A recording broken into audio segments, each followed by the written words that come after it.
मया मेरे द्वारा, ठीक है। तृतीया क्या है? तृतीया। यानी कि कारण कौन बन रहा है? प्रकृति को बनाने का कारण कौन है? वह है परमात्मा, जिसे आप कृष्ण, शिव, ब्रह्मा और हयग्रीव, नृसिंह आदि नामों से जानते हैं। परंतु है क्या? वह एक है, ठीक ना।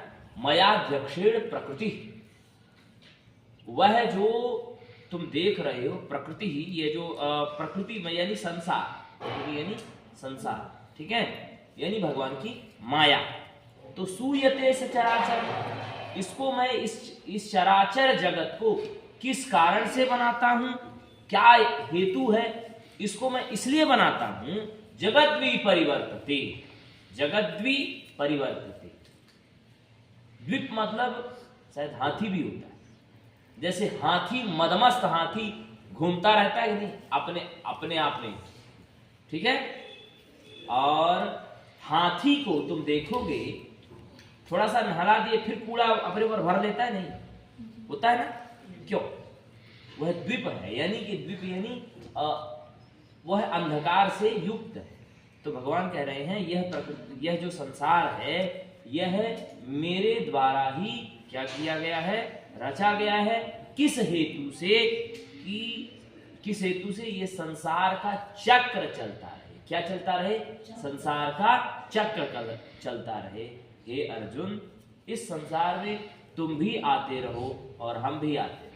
अगर मान लो छात्र नहीं है तो अध्यापक की कोई वैल्यू है? बोलो। भक्त नहीं है, भक्त अगर नहीं है तो मंदिर में बैठे हुए भगवान शिव, भगवान विष्णु, भगवान कृष्ण, इनका कोई मतलब है? क्यों नहीं है? किससे इनका मतलब है? भक्त से। किससे? इनकी पूजा कौन करेगा? हैं? माता पिता की रिस्पेक्ट कौन करेगा? तुम ही तो करोगे, बच्चे ही तो करेंगे।